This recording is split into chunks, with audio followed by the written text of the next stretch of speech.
bon.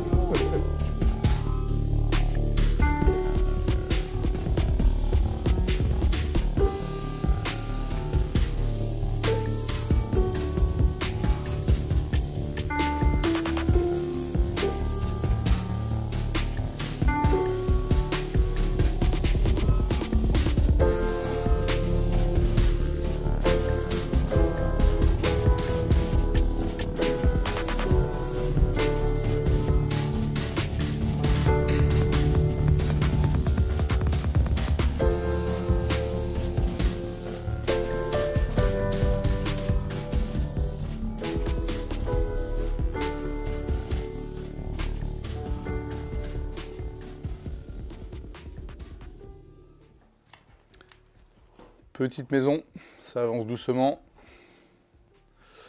Là, je vais me faire un petit support pour pouvoir accueillir les derniers solivages. Et j'ai également retiré les pierres de l'entrée pour assainir. Ça a pris pas mal la flotte. Hop, je ne sais pas si on voit bien. Et ici, vous voyez, il y avait les écoulements des eaux de l'évier. Donc là, moi, je vais m'en servir pour justement mettre une petite bonde et pouvoir accueillir, voilà, pouvoir faire circuler l'eau, les eaux pluviales, tout simplement. Voilà, donc le solivage donc, que j'ai fait là, et il me reste du coup cette partie-là qui va venir se poser sur le support ici. Donc si vous vous situez ici, c'est la porte avec la pierre mystère. Qui du coup d'une porte intérieure, et la porte extérieure ce sera donc celle-ci là qui avait été obturée à une époque. D'ailleurs, pour l'anecdote, et ça nous on n'avait pas remarqué, cette maison là, et ça a dû être construit à une période différente, tout simplement parce que dans l'angle ici, qui s'est un petit peu écarté depuis, on n'a pas de pierre qui se chevauche. Et donc effectivement, ça a dû être construit après. Donc, hypothèse, il est possible que ça, à une époque, donc ce fut peut-être à une époque, une porte d'entrée.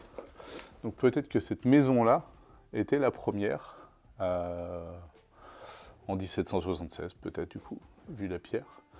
Et que la petite maison ici, où je suis en train de faire le solivage, a été un rajout par la suite. Bon, je ne sais pas où on peut trouver l'info, mais en tout cas, j'espère bien l'avoir prochainement.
Petit point d'explication. Ces pas de doigts sont destinés à recevoir du ciment pour être scellés entre elles. pour consolider le linteau. Vous allez voir le montage à la fin et donc on va pouvoir couler du ciment dans ces pas de doigts.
Ça déchire, non? On est super content du résultat. Là, vous avez donc 2,15 par 3,30 je crois de mémoire. Donc voilà, et donc là on sera sur une ouverture avec des galandages. Donc c'est en gros des fenêtres qui vont venir se glisser dans les murs. Donc ce qui permettra en fait d'avoir une continuité de la cuisine sur la terrasse. Voilà, ça va être sympathique. Donc voilà, je vous laisse admirer les résultats, je vais filmer ça de plus près.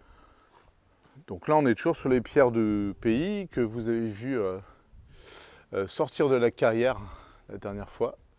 La dernière fois c'est il y a quelques épisodes. Donc voilà ce que ça donne. Alors ces gaines là sont prévues pour de l'éclairage extérieur par la suite. On anticipe. Un contre-jour, c'est pas l'idéal.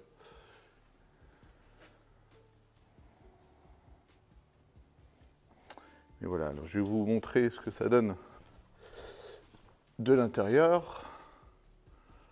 Voilà, alors il faut se rendre compte qu'ici, ça va être doublé. Ce mur-là, dans l'ensemble, va être doublé.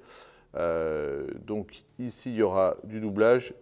Et sous la brique ici, il y aura un parement qui va venir contre d'une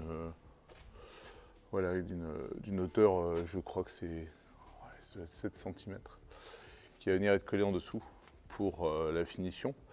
Mais concrètement, ce sera la même pierre, la même couleur. Voilà, donc comme je vous expliquais, les ouvrants là vont venir se glisser dans le mur, puisque comme le mur va être doublé, de fait, on va pouvoir les rentrer dans le mur, ce qui fait que quand on va être dans la cuisine, on va avoir la continuité, paf, sur la terrasse. Et puis comme vous pouvez constater, on a une vue sympa. Bon, là on arrive en automne, et puis surtout aujourd'hui, il fait un petit peu moche.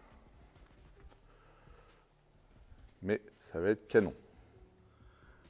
Alors concernant la petite maison, donc vous avez vu précédemment qu'on a retiré les pierres, l'évier et tout ça. Et puis moi j'en ai profité pour décaisser ici un maximum et surtout remplacer des pierres.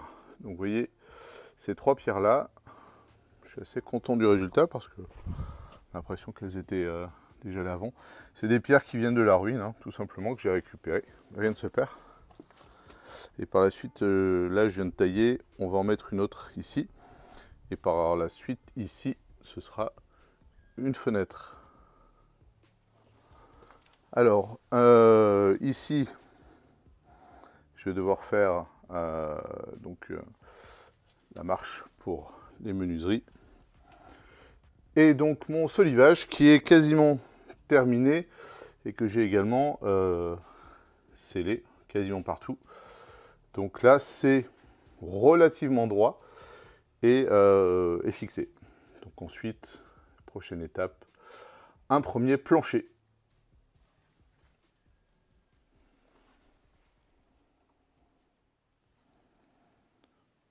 Vous voyez ce trait rose? Il y en a un deuxième ici. Tac. Ils sont distants d'un peu plus de 3 mètres. Et donc, ça va correspondre à la prochaine ouverture. Grosso modo, 3 mètres par 3. Et donc, ça correspond scrupuleusement à l'identique à celle-ci, qui est donc en fait l'entrée de la grange. Donc voilà, qui va être également une baie vitrée. Et donc, on va retrouver ici 3 par 3, qui sera du coup sur le même mur que l'ouverture que nous venons de voir ici, qui elle est à une hauteur de 2,15 m. Voilà. Ça par contre, c'est le prochain épisode.